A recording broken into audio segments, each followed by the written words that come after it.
আজ রাসূলের ঘরের চারপাশে কাফেরেরা দাঁড়ানো, দাঁড়ায় আছে, বসার সময় পায় নাই। সকাল বেলায় মাথা নিচু করে যাচ্ছে, একজনের সঙ্গে আর একজনের দেখা। খুব আস্তে করে আবু সুফিয়ান আবু জাহেলকে জিজ্ঞেস করছে, আবু জাহেল কখন এসছো? কয় রাত তখন দুপুর টুপুর হবে। তুমি? ওই এরকমই। পরস্পর কুশল বিনিময় এবং কথাবার্তা বলতে বলতে যাচ্ছে। আবু জাহেল বলছে, আবু সুফিয়ান বলছে, আবু জাহেল একটা কথা বলি শোনো, রাগ টাগ করবে না তো? তোমার যা মেজাজ। কই না রাগ করবো না। দেখো আমি লাত মানাতের নামে শপথ করি। ওরা তো ওইরকমই শপথ করে। লাত মানাত উজ্জার নামে শপথ করছি, সারা রাত ভর মুহাম্মদ সাল্লাল্লাহু আলাইহি ওয়াসাল্লামের মুখে যা শুনলাম, অবশ্যই এগুলি মানুষের বানানো হতে পারে না। প্রত্যেকটি শব্দ যেন কলিজে স্পর্শ করে, শরীর শিউরে ওঠে। জীবনেও তো এরকম কথা শুনিনি।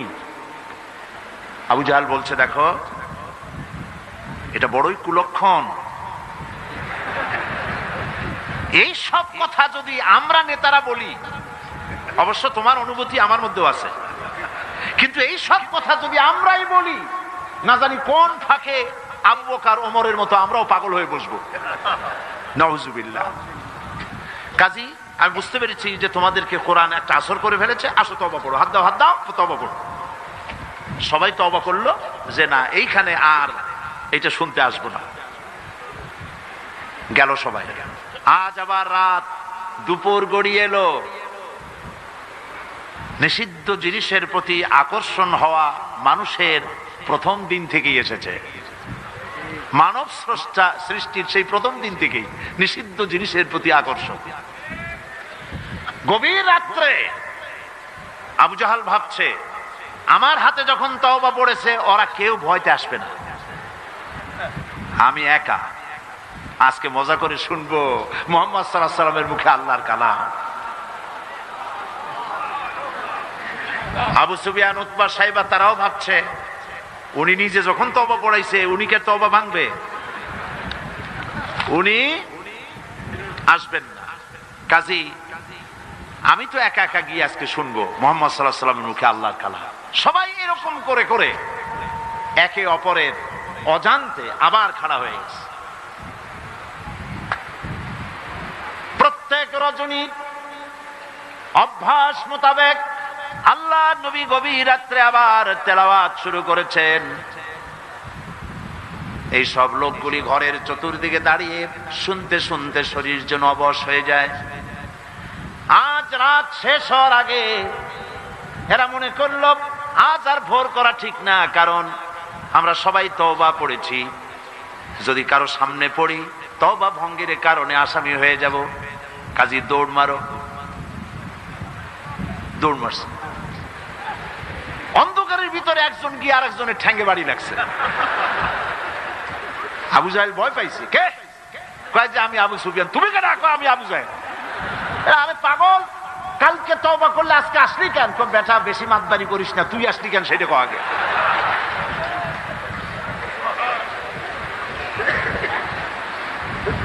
চারটা মিলে একত্রিত হয়ে তারা বলল, কোরআন শোনার জন্য যে ধরনের উন্মাদনা আমাদের মধ্যে সৃষ্টি হয়েছে, আমরা নিজেরাই না জানি কখন মুসলমান হয়ে যাব। কাজী তওবা করলে হবে না, আসো আইন করে বন্ধ করি। কাফেরেরা সিদ্ধান্ত নিল কি? আল্লাহ রাব্বুল আলামিন কোরআনে কারীমের ভিতরে কাফেরদের সেই সিদ্ধান্ত কোট করে দিলেন। কারণ আবু জাহেল তো থাকবে না, নাতিরা থাকবে। যুগে যুগে আবু জাহেলের নাতিরা কোরআনের মাহফিলে বাধা দেবে। কারা বাধা দেবে?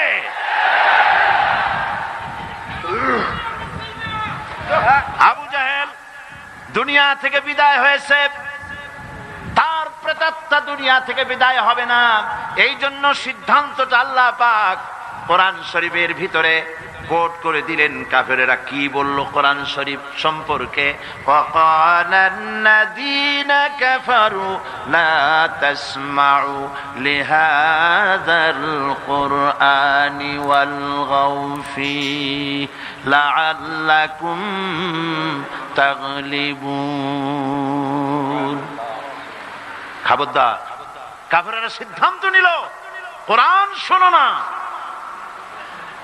লা তাসমাউ লিহাযাল কুরআন, কোরআন শোনো না, কোরআন শুনতে যেও না, ওয়ালগাউ ফি, কোরআন শুধু নিজে শুনে ঘরে বসে থাকো তা শুধু নয়, ওয়ালগাউ ফি, কোরআন যাতে মানুষেরা শুনতে না পারে সেজন্য ডিস্টার্ব করো, সন্ত্রাস সৃষ্টি করো, বাধা দাও যাতে কোরআন শুনতে না যেতে পারে মানুষ। এই সিদ্ধান্ত কাদের? এই সিদ্ধান্ত কাদের? আমার ছেলেরা খবরদার, কাফেরদের সহযোগী হয়েও না, কাফেরদের সহযোগী হয়েও না, কোরআনের পথে বাধা দিও না। মাঝখানে পুলিশ প্রশাসনকে আরেকটা কথা বলি, কথায় কথা এসে গেল, আপনারা একটা বড় রকমের গুনাহ করেছেন, ঠিক না? ঠিক না? এদেশে কালী পূজা, দুর্গা পূজায় 8 দিন 10 দিন ধরে মাইকিং এর পারমিশন আপনারাই দেন। দেশটা তো হিন্দুস্তান হয় নাই, দেশটা তো হিন্দুস্তান হয় নাই, দুর্ভাগ্যবশত দেশটা এখনো বাকশালও হয় নাই। তাহলে মাইকিং এ বাধা দিলেন কেন? বাধা দিয়ে কি সব হইছে? কি হয়েছে বলেন? কি হয়েছে? কবিরা গুনাহ করেছেন পুলিশ কর্তৃপক্ষ, সাধারণ পুলিশের মোটেও দোষ না, পুলিশ প্রশাসন কবিরা গুনাহ করেছেন, তওবা করতে হবে, তওবা করতে হবে, আর একটি কাফারা দিতে হবে। সেই কাফারাটা কি? আমি জানতে পেরেছি এই তাফসীর মাহফিল আসার পথে বিভিন্ন জায়গায় ওই সব তথাকথিত সোনার ছেলেরা তাফসীর মাহফিলের বহনকারী শ্রোতাদের বাসে ঢিল পাটকেল মারে, তারা বাধা দেয়, মহিলাদের বাসে ঢিল মেরেছে। আমি পুলিশ প্রশাসন, গোয়েন্দা বিভাগ, SB, IB, DFI, NSI, army intelligence এবং পুলিশ বিভাগকে বলছি, এই যে গুনাহ করেছেন মাইকের পারমিশন না দিয়ে 144 ধারা জারি করে যে গুনাহ করেছেন, সেই গুনার কাফারা হিসাবে রাস্তার মোড়ে মোড়ে দাঁড়িয়ে এই ইয়াজুজ মাজুজদেরকে ঠেকান।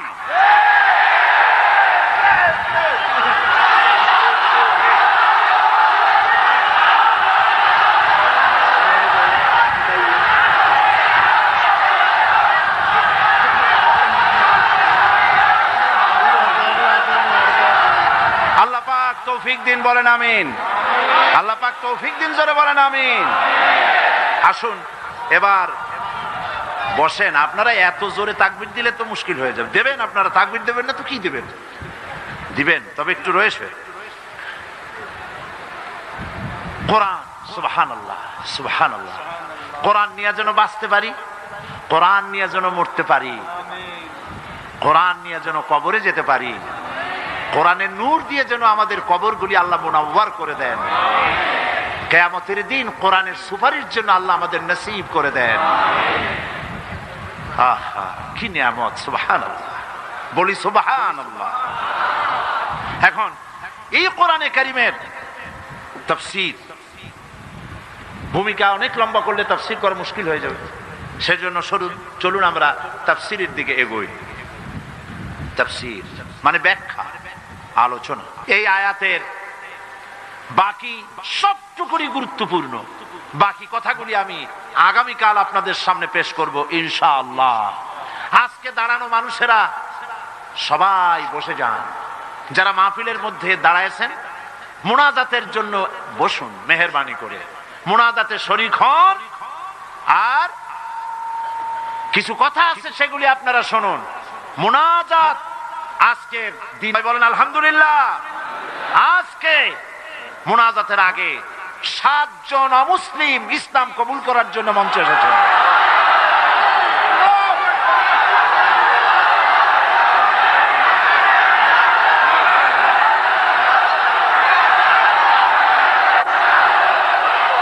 না, দাঁড়াবেন না, দাঁড়াবেন না। আরে ভাই দাঁড়াবেন না, বসেন না, বসেন বসেন।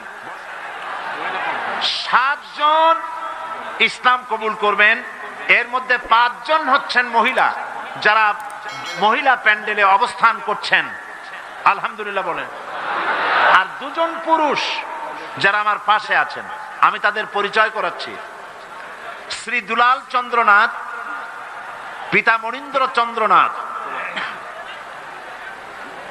এর বাড়ি হচ্ছে দক্ষিণ বগা চতর, সীতাকুণ্ডু, চট্টগ্রাম। নতুন নাম, মুসলমান নাম পছন্দ করেছে মোহাম্মদ আব্দুল নূর। কৃষ্ণ দাস, পিতা স্বপন দাস, বাড়ি গোয়ালপাড়া, নারায়ণগঞ্জ। বর্তমান নাম পছন্দ করেছে মোহাম্মদ নুরুল ইসলাম।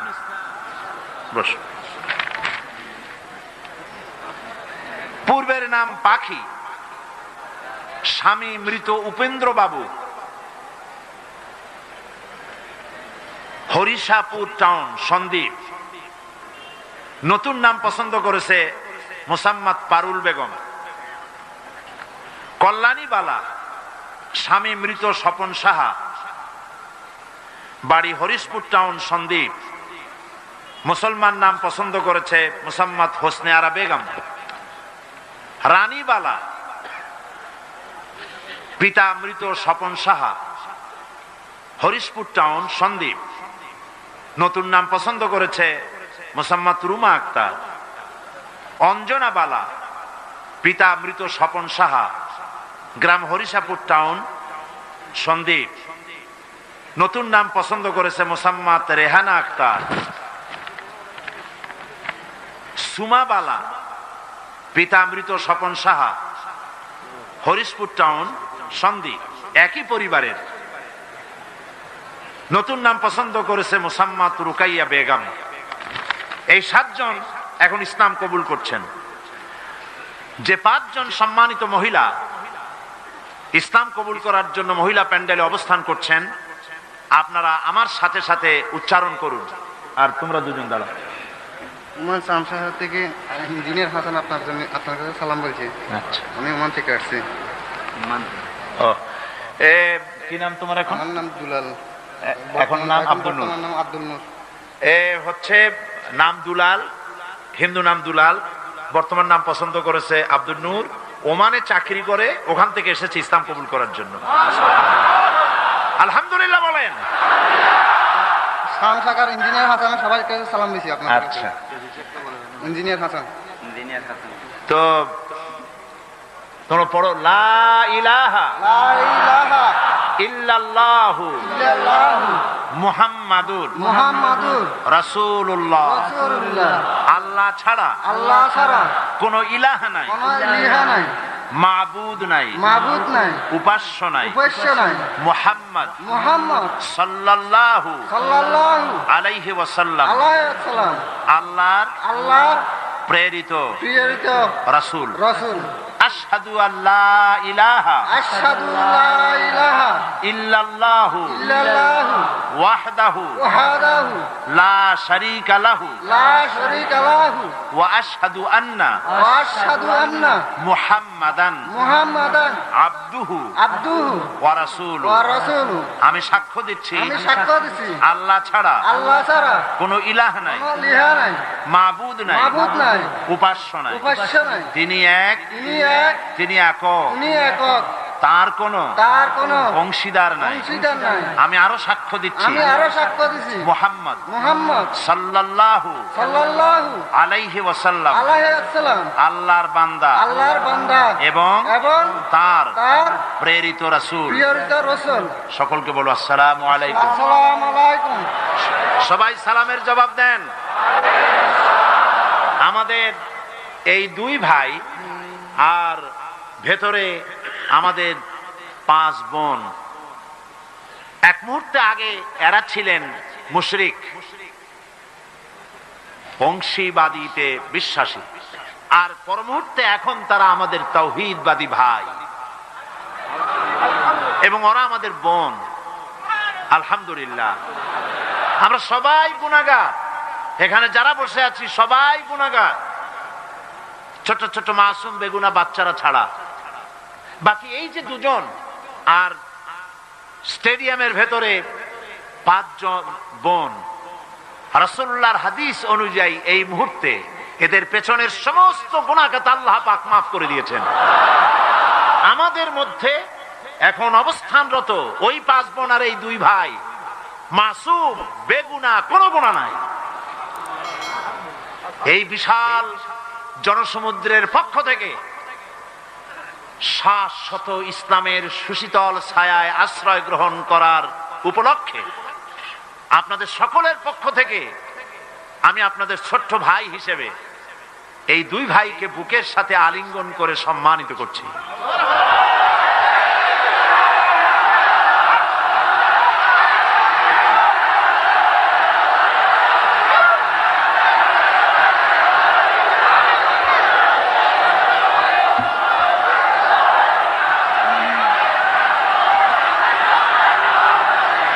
প্রিয় বন্ধুগণ, আমরা সবাই বলি আলহামদুলিল্লাহ। আফসোস হয় যে 2টা দিন করতে পারলাম না। ওই 2টা দিন তাফসীর হলে কত না মুসলিম ইসলাম কবুল করতো। আহা, কি সর্বনাশ হলো! আহা, কত মানুষ হেদায়েত পেত। আহা, বন্ধুগণ, হযরত মাওলানা শামসুদ্দিন সাহেব, আমার দিল সাক্ষী দেয়, আমি তাকে বলবো আমার কথা আপনি না শোনেন, আমার দিল সাক্ষী দেয় তিনি আল্লাহর ওলি, বুজুর্গ বান্দা আল্লাহ পাকের সর্বজন শ্রদ্ধেয় ব্যক্তিত্ব। আল্লাহ তাকে হায়াতে তাইয়্যিবা সেহাতে কুল্লিয়া দান করুন। আল্লাহ তার দৃষ্টি শক্তি তুমি নিয়েছো, মৃত্যুর সময় দৃষ্টি খুলে দিয়ে রাসূলুল্লাহকে দেখতে দেখতে মরার তৌফিক দিও। আর মরার সাথে সাথে কবরের সাথে জান্নাতের সুড়ঙ্গ পয়দা করে দিও। তিনি আমার সাথে টেলিফোনে কথা বলে বলেছেন, চট্টগ্রামে কিয়ামত চলতেছে, আল্লাহর বান্দাদের কাছে যেতে পারতেছি না, আল্লাহর বান্দারা কাছে এসে পয়সাও দিতে পারছে না, এত বড় মাহফিল চালাবো কিভাবে? তাহলে আফসোসে আমার প্রাণ কেঁদেছে। চট্টগ্রামবাসীরা, শুরুতে যে কথা বলেছি, একদম শুরুতে সেই কথাটা আরেকবার স্মরণ করাই। আল্লাহর কসম, তাফসীরুল কোরআন মাহফিল জামাত শিবিরের একক সম্পদ নয়, মুসলমানদের সম্পদ, গোটা মুসলিম উম্মতের সম্পদ। এই বরকতপূর্ণ মুবারক মাহফিল আমার মনে পড়ে জামিউল আজহার,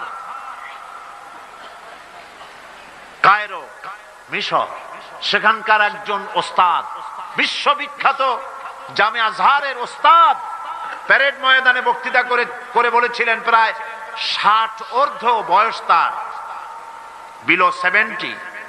তিনি বক্তৃতা করতে গিয়ে সেই ওস্তাদ, হাদিসের ওস্তাদ, বিশ্ববিখ্যাত বিশ্ববিদ্যালয়, তিনি বলেছিলেন, কোরআন শরীফের এত বড় তাফসীরের মাহফিল আমি জীবনে পৃথিবীর কোথাও দেখি নাই।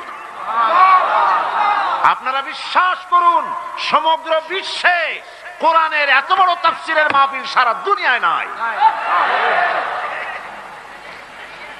এই মাহফিলে যারা বাধা দিল, আল্লাহ তুমি তাদেরকে হেদায়েত দান করো, তুমি তাদের সুমতি দান করো, সে যেই হোক হেদায়েত দান করো। এই মাহফিল আয়োজনে অনেক খরচ আপনারা জানেন, এবং আমি জানি আল্লাহ পাক আমাদের ভাই মাওলানা কোনোদিন আমাকে বলেন নাই মাহফিলের শেষে যে আমি ঋণগ্রস্ত থেকে গেছি, কিন্তু উৎকণ্ঠা, মানুষ হিসাবে উৎকণ্ঠা থাকি, কেমনে চালাবো, এগুলি সব বাকিতে করা হয়েছে। আমি আপনাদেরকে বলবো, প্রতি বছরের ন্যায় এই মুবারক মাহফিলে উনি যদি দৃষ্টিশক্তি ভালো থাকতো, আপনাদের বাড়ি বাড়ি যেতেন। ওনাকে কি কষ্ট দেবেন আপনারা? আপনাদের বাড়ি বাড়ি উনি যেতে পারবেন? আপনারা এসে ওনার হাতে তুলে দিবেন, দিবেন কিনা? আর সবাই তো হাতে দেওয়া সম্ভব নয়। বড় লোকেরা, বিশাল বিশাল ধনী ব্যক্তিরা চট্টগ্রাম তাফসীরুল কোরআন মাহফিলের জন্য সাহায্য করুন। এ মাহফিল চলবে, এ মাহফিল চলবে ইনশাআল্লাহ। প্যারেড ময়দানে 144 ধারা দেওয়া হয়েছে 17 দিনের। পৃথিবীর ইতিহাসে এত বড় 144 ধারা কোন দেশে কখনো হয়েছে বলে অন্তত আমার জানা নাই। যারা কোরআনের মাহফিল 144 ধারা দিলেন অন্যায় ভাবে, আল্লাহ যদি তাদের জন্য জান্নাতের চতুর্দিকে 144 ধারা দিয়ে দেন, আল্লাহ মাফ করুন, আল্লাহ মাফ করুন, আল্লাহ মাফ করুন, বলেন আমিন। চট্টগ্রামের ধনী ব্যক্তিরা উদাত্ত মুক্ত হস্ত নিয়ে এগিয়ে আসুন। পুরা প্যান্ডেলের খরচ একজনে দিয়ে দিন, পুরা লাইটের খরচ একজনে দিয়ে দিন, মাইকের খরচ দিয়ে দিন, পোস্টারের খরচ দিয়ে দিন। আল্লাহ পাক আপনাদের কামাই রুজিতে বরকত দান করবেন। আর আপনারা যত লোক বসে আছেন, আজকে যারা এনেছেন মৌলানা, ওইগুলি ড্রামগুলি আছে তো, চতুর্দিকে ড্রাম আছে, চাদর আছে, যাওয়ার সময় দিয়ে যাবেন। এ তাফসীরের মাহফিলের সাথে আপনার কলিজার সম্পর্ক, সত্য কিনা বলেন? যাওয়ার সময় দিয়ে যাবেন, আর আগামীকাল পকেট ভর্তি করে টাকা নিয়ে আসবেন, বলেন ইনশাআল্লাহ। আল্লাহ তৌফিক দিবেন, বলেন আমিন। মাওলানা যেন চিন্তায় পেরেশানিতে কষ্ট না পান, সমাজ কল্যাণ পরিষদ যেন কষ্ট না পায়। আল্লাহ তুমি গায়েব থেকে মদত দান করো, বলি আমিন। আর চট্টগ্রাম তাফসীরুল কোরআন মাহফিল হচ্ছে ইসলামী বই মেলার শ্রেষ্ঠ বই মেলা। এত বড় ইসলামী বই মেলা বাংলাদেশের কোথাও হয় না। বামপন্থীরা খালি খালি খেপছে, কলজে আগুন লেগে গেছে। এত মানুষ হেদায়েত হয়, শয়তান চিন্তা করে তাহলে বাইসে থেকে লাভ কি? আল্লাহ হেদায়েত করুক, বলেন আমিন। যাওয়ার সময় বইগুলির দোকান ঘুরে ঘুরে যাবেন। অসংখ্য বই এসেছে, তাফসীর এসেছে। এই মাহফিলের জন্য টাকা খরচ করে লোকেরা বই চেপেছে, বহু বই। বই আপনাকে কখনো ঠকাবে না, ইসলামী বই। তাফসীর নিবেন, ফি জিলালিল কোরআন এসেছে, তাফহিমুল কোরআন এসেছে, বিশ্ব বিখ্যাত তাফসীর তাফহিমুল কোরআন ফি জিলালিল কোরআন বাংলা হয়ে গেছে, বলেন আলহামদুলিল্লাহ, বলেন আলহামদুলিল্লাহ। প্রাণ ভরে কিনবেন আপনারা, আল্লাহ তৌফিক দিন, কোন আমিন। আর 2000 সনে আমার হজ করার কোনো নিয়ত ছিল না। হঠাৎ করিয়া হজের আগে, মাত্র কয়েকদিন আগে, বাদশাহ ফাহাদ তিনি বাংলাদেশে তাদের দূতাবাসের মাধ্যমে আমাকে রাজকীয় মেহমান হিসেবে দাওয়াত দিলেন হজ করার জন্য। তো হজ করতে গিয়ে মিনায় সে দেশের সব থেকে বড় বড় ওলামাদের সাথে দেখা হওয়ার তৌফিক হলো। সুবহানাল্লাহ। আলেম কারে বলে? আমার দেশের মানুষেরা আলেমদের মর্যাদা বোঝে না। আহারে, আমার রাসূল বলেছেন, আকাশের সমস্ত তারকা পুঞ্জের ভেতরে পূর্ণিমার চাঁদের যে মর্যাদা, আমার উম্মতের ভেতরে আমার আলেমদের সেই মর্যাদা। আমি ওই সব আলেমদের কপালে চুমা খাইছি। সুবহানাল্লাহ। তাদের হাত পায়ের যোগ্যতাও আমাদের নাই, কত বড় আলেম। সুবহানাল্লাহ। সৌদি আরবের সব থেকে বড় আলেম যিনি ইন্তেকাল করেছেন, বিন বাজ, নওয়ারাল্লাহু মারকাদাহু ওয়া জাআলাল জান্নাতা মাসওয়াহু। এত আলেম তার জানাজায় উপস্থিত হয়েছে। সৌদিরা বলেছেন আমাকে, হারামাইনুশ শরীফাইনে আলেম আর আলেম দিয়ে ভর্তি হয়েছে, লক্ষ লক্ষ আলেমেরা তার জানাজা পড়েছে, চোখের পানি দিয়ে তারে বিদায় করেছে। তিনিও নাবিনা ছিলেন, দৃষ্টিহীন ছিলেন। সুবহানাল্লাহ, কত বড় আলেম। আর ওনার পরে সৌদি আরবের সব থেকে শ্রেষ্ঠ আলেম হচ্ছেন শেখ মুহাম্মদ বিন সালেহ আল উসাইমিন। তার লেখা আয়াতুল কুরসির একটি তাফসীর আমাদের সকলকে উপহার দেওয়া হলো। বইটি পেয়ে আমি পড়লাম, দারুণ ভালো লাগলো। এবং আমি মনে করলাম যে শেখ মোহাম্মদ বিন সালেহ আল উসাইমিনের আয়াতুল কুরসির এই তাফসীর বাংলা ভাষী এর থেকে লাভবান হোক, এটাকে বাংলা করানো হলো। আমি এডিট করেছি, অনুবাদ করেছে আরেকজন, অনুবাদের সময় তো আমার হাতে নাই। এই আয়াত তাফসীর আয়াতুল কুরসি সমস্ত লাইব্রেরিতে আছে। যে আয়াতুল কুরসির তাফসীর আমি করতেছি সব লাইব্রেরিতে এখানে পাবেন। আজ নিবেন, কাল নিবেন, পরশু নিবেন, সবাই নিবেন। আল্লাহ তৌফিক দান করুন, বলুন আমিন। আল্লাহ পাক সকলকে হাদিসের কিতাব, তাফসীরের কিতাব আল্লাহ কেনার তৌফিক দান করুন। রিয়াদুস সালিহিন হাদিসের উন্নত কিতাব, সুবহানাল্লাহ বলেন, বাংলায় প্রচার হয়েছে, বাংলা ভাষায় ছাপা হয়েছে, এখানে এসেছে, আপনারা নিবেন। আল্লাহ তৌফিক দান করুন। আমরা সবাই বলি আমিন। মুনাজাত হবে এবং মুনাজাতের পরে আজান হবে। এশার নামাজ বা জামাত আদায় করে যাবেন। এবং আগামীকাল একজনে তিন জন দাওয়াত দিয়ে নিয়ে আসবেন। একজনে কয়জন? তিন জন। বলেন একজনে কয়জন? 3 জন দাওয়াত দিয়ে নিয়ে আসবেন। কমপক্ষে একজনে, মাওলানা বলছেন কমপক্ষে, আমি কমাই ফেলছি যেহেতু জায়গা যাতা তো আজকে করে গেছে, সেজন্য আমি কম বলছিলাম। মাওলানার কথায় আল্লাহ বরকত দিন, বলেন আমিন। মাঠ তো আমাদের হাতে না, আমরা তো এটা রাবারের মতো লম্বা করতে পারবো না, আল্লাহ যেন লম্বা করে দেয়। কোন আমিন। একজনে কয়জন? 3 জন দাওয়াত দিয়ে নিয়ে আসবেন। আর আয়াতুল কুরসি পড়িয়া বাসে উঠবেন, গাড়িতে উঠবেন, যাতে ভূত প্রেত তার জেনে আসর করতে না পারে। মনে থাকবে, আল্লাহর উপরে ভরসা করে উঠবেন। আর গোয়েন্দা বিভাগ, পুলিশ প্রশাসনকে আবার বলি, আমরা জানতে পেরেছি রাস্তার মোড়ে মোড়ে বাধা দেওয়া হয়। আপনারা যে গুনাহ করেছেন বাধা দিয়ে, তাফসীরের মাহফিলে 140 ভোট দিয়ে, এর কাফারা আদায়ের জন্য রাস্তার মোড়ে মোড়ে ওই সব ছেলেদেরকে আপনারা ঠেকান, যাতে কোরআন শুনতে কোনো মানুষের বাধার সৃষ্টি না হয়। হতে পারে সাহেব আমাদের থেকে বিদায় হয়ে গেছে, ওই সুন্দর চাঁদ মুখ আর তো আমরা দেখতে পাবো না। আল্লাহ তার কবরটাকে জান্নাতের টুকরা বানায়া দাও রব্বুল আলামিন। এই মাহফিল 5 দিন প্রতি বছর হয়।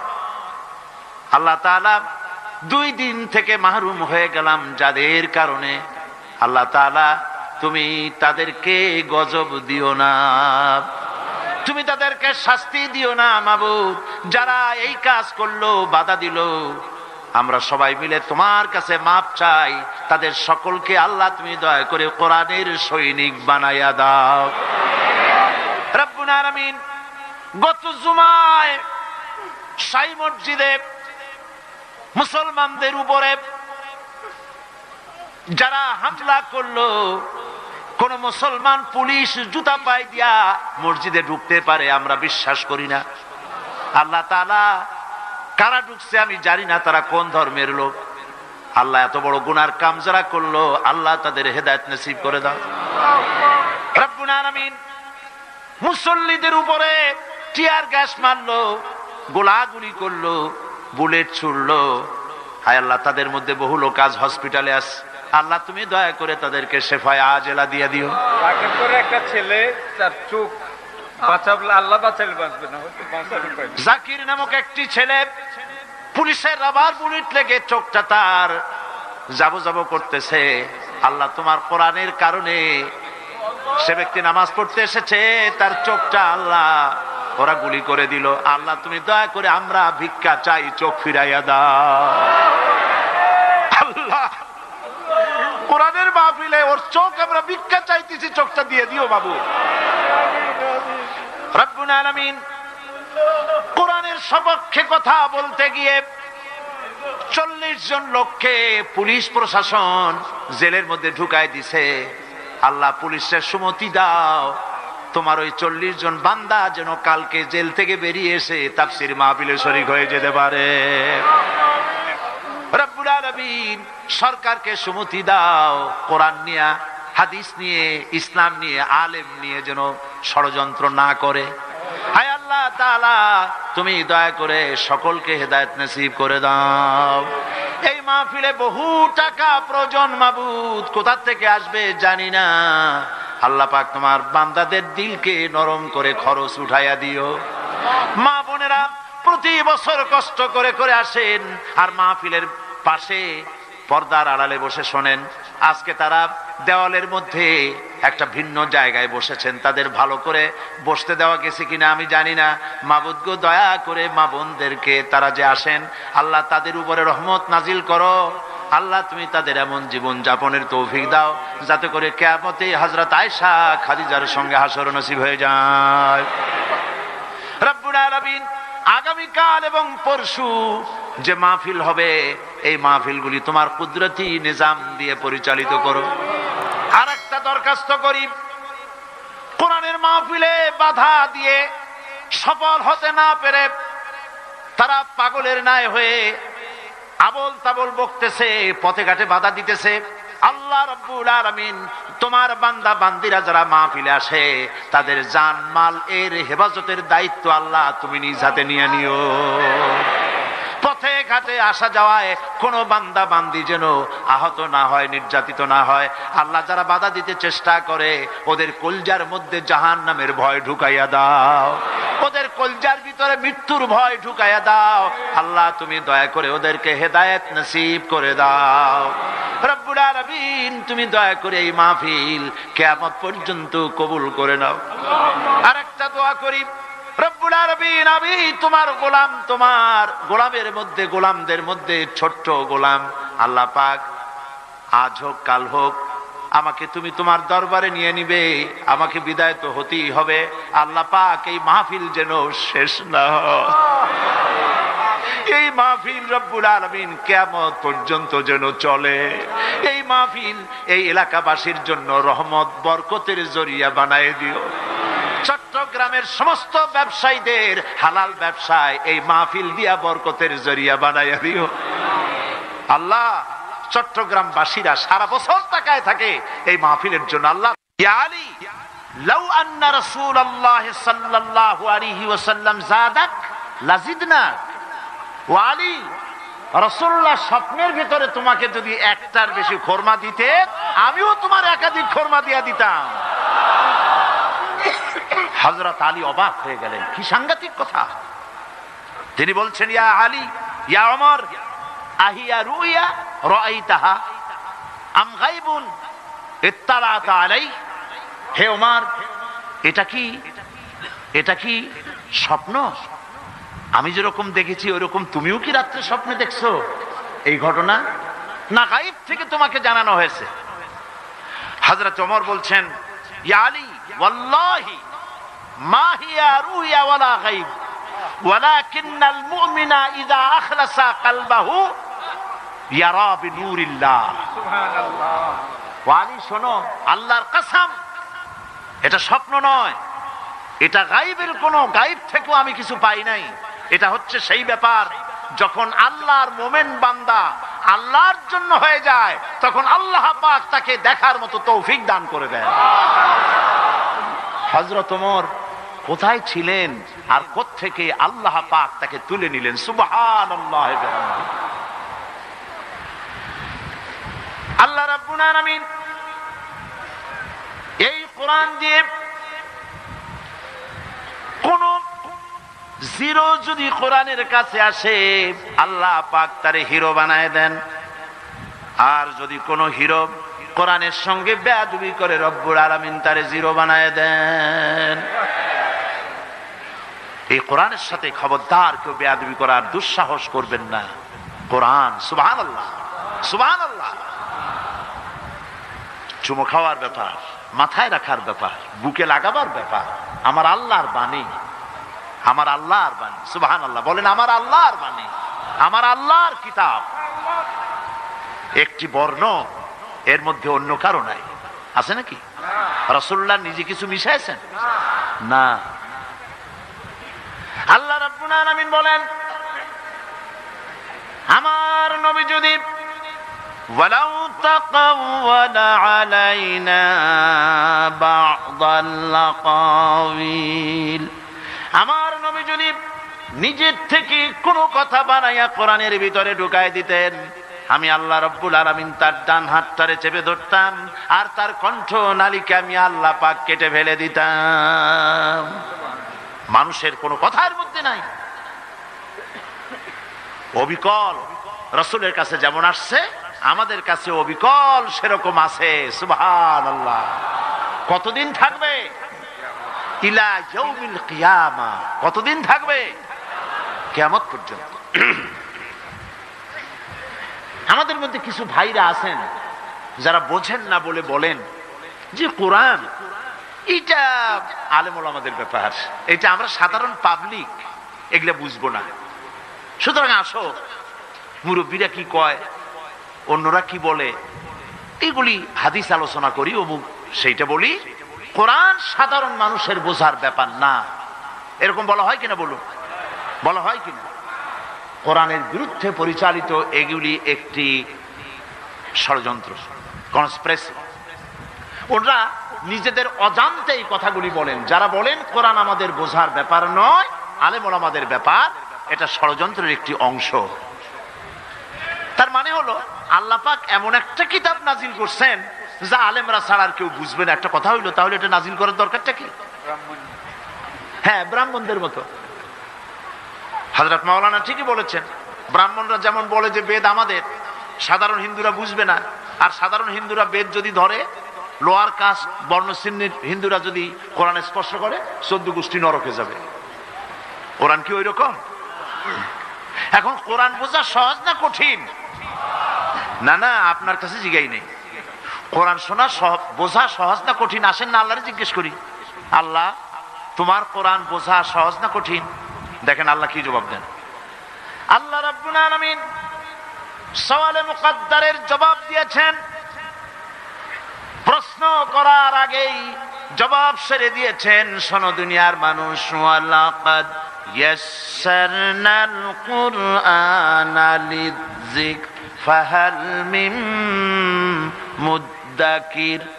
কোরআন শরীফকে আমি আল্লাহ রাব্বুল আলামিন মানুষের জন্য, বোঝার জন্য আর মুখস্থ করার জন্য সহজ করে দিয়েছি। এটা বোঝা যেমন সহজ, মুখস্থ করাও তেমনি সহজ। কে করে দিয়েছেন? সবাই বলেন, কে করেছেন? আল্লাহ পাক সহজ করে দিয়েছেন। এবং এই কোরআন আল্লাহ নাজিল করে বলেছেন, ফামান তাবিআ হুদায়া ফালা খাউফুন আলাইহিম ওয়ালা হুম ইয়াহজানুন। এই কোরআনের অনুসরণ যারা করবে, এই কোরআন যারা মেনে চলবে, ফালা খাউফুন আলাইহিম, ওদের জন্য কোনো ভয় নাই, ওয়ালা হুম ইয়াহজানুন, ওদের জন্য কোনো চিন্তা নাই। বলি সুবহানাল্লাহ। আর চিন্তা আছে না নাই? জাতির চিন্তা নাই? জাতির চিন্তা নাই? ঘুম কি আরামে হয়? চলাফেরা কি আরামের হয়?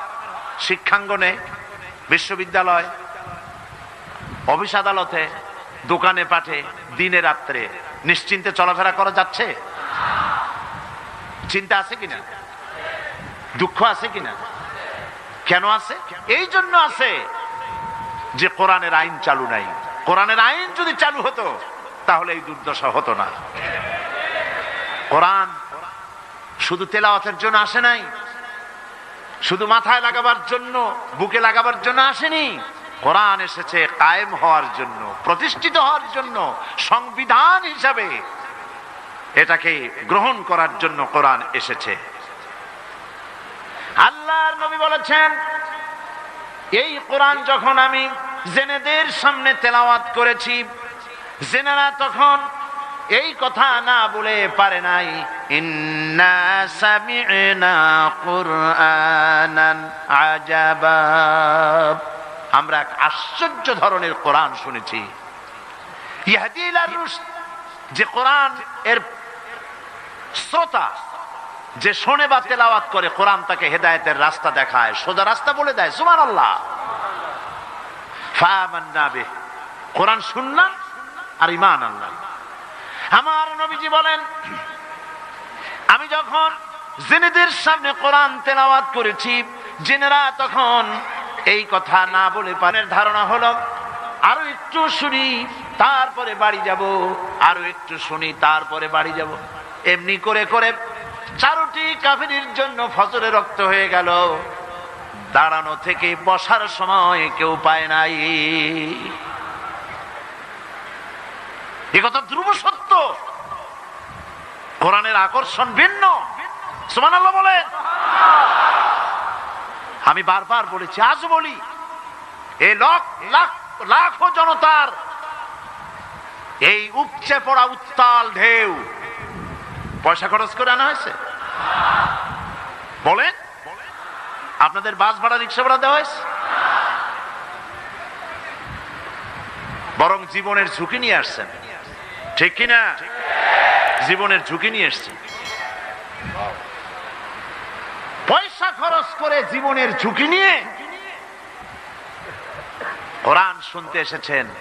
আমি বারবার বলেছি, এই উপচে পড়া জনতার আকর্ষণ, আল্লাহর কসম, এই আকর্ষণ সাইদি নয়, এই আকর্ষণ আল্লাহ রাব্বুল আলামিনের কোরআনে আযীম।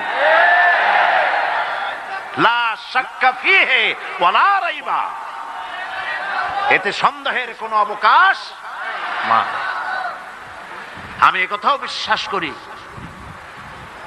আমাদের ছেলেরা যারা মিছিল করেছে, আমাকে আসতে দেবে না বলে সুইসাইড বাহিনী গঠন করেছে।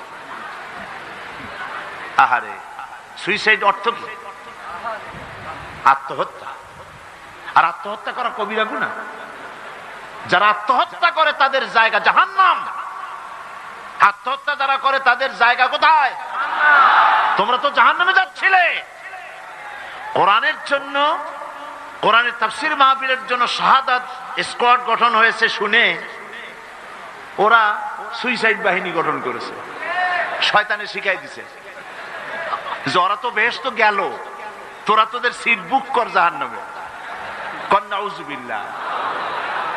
আমি বিশ্বাস করি, যারা সুইসাইডাল বাহিনী গঠন করেছিল, যারা বিরোধিতা করেছিল, আর আজকের মাহফিলের কোনো না কোনো জায়গায় দাঁড়িয়ে বা বসে আছে।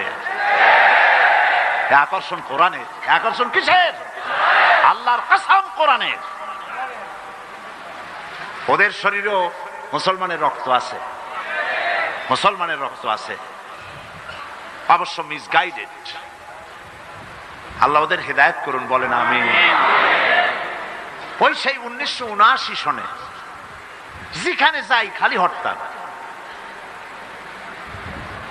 গিয়াস কামাল চৌধুরী সাহেব, গিয়াস কামাল চৌধুরী, ওই যে ভয়েস অব আমেরিকার প্রতিনিধি, তিনি আমাকে এক জায়গায় দেখা হলো। ওই সময় বললেন, আপনি জানেন? আমি বললাম, কি জানি?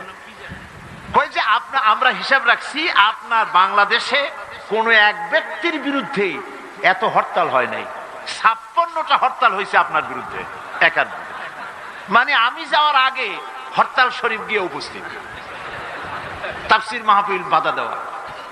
তো ওই সময় একটা পত্রিকায় একজন একটা লেখা লিখছিলেন, তিনি এখন একজন মন্ত্রী, প্রতিমন্ত্রী, আমি নাম নেব না। তিনি তখন লিখেছিলেন, হরতালও সফল, তাফসীরও সফল। তো আমি হেডিং দেখে চিন্তা করলাম, লিখলু কি? এত বড় লেখা, তো দেখি কি। তো অনেক লম্বা লেখা লিখছেন। এক পর্যায়ে লিখছেন যে হরতাল হলে পরে সাইদি যেখানে যাচ্ছে হরতাল হয়ে যাচ্ছে, হরতাল ঘোষণা করতেছে।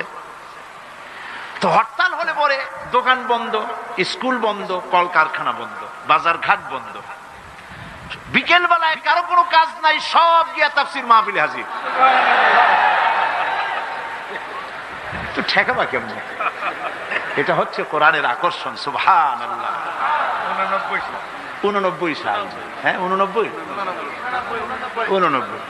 জি সরি 89। আমাদের ছেলেরা যারা তোমরা বিরোধিতা করেছিলে, একটু তাকায় দেখো তো মাহফিলটার দিকে। কত লক্ষ টাকা দিয়ে এরকম একটা সমাবেশ তোমরা করতে পারবে? এই মানুষ তো জাদু করে আনা হয় নাই, পয়সা দিয়ে আনা হয় নাই, কোরআনের আকর্ষণে এসেছে। সুবহানাল্লাহ বলেন। কাজী বাধা দিও না, বসেন, বাধা দিও না, তোমাদেরই ক্ষতি হবে, তোমাদের ভাগ্যের ক্ষতি হবে। চট্টগ্রামের প্যারেন্টস, মা বাপ, তাদেরকে বলি, এসব ছেলেরা তো মঙ্গল গ্রহ থেকে আসে নাই, ঠিক কিনা বলেন? মঙ্গল গ্রহ থেকে আসছে? দিল্লি বা ব্যাঙ্গালোর থেকে এসেছে? আমাদেরই ছেলে। হয় আপনার না হয় আমার, হয় ছেলে না হয় ভ্রাতুষ্পুত্র, আমাদেরই কেউ। এ ছেলেগুলিকে বুঝান, আর যাই করো আল্লাহ নিয়ে, ইসলাম নিয়ে, কোরআন নিয়ে, হাদিস নিয়ে, রসুল নিয়ে তামসা করো না। বন্ধুরা, চ্যানেলটি সাবস্ক্রাইব করে পাশে থাকা বেল বাটনটি অন করে দিন, সাথে সাথে লাইক, কমেন্টস ও শেয়ার করুন। ধন্যবাদ সকলকে।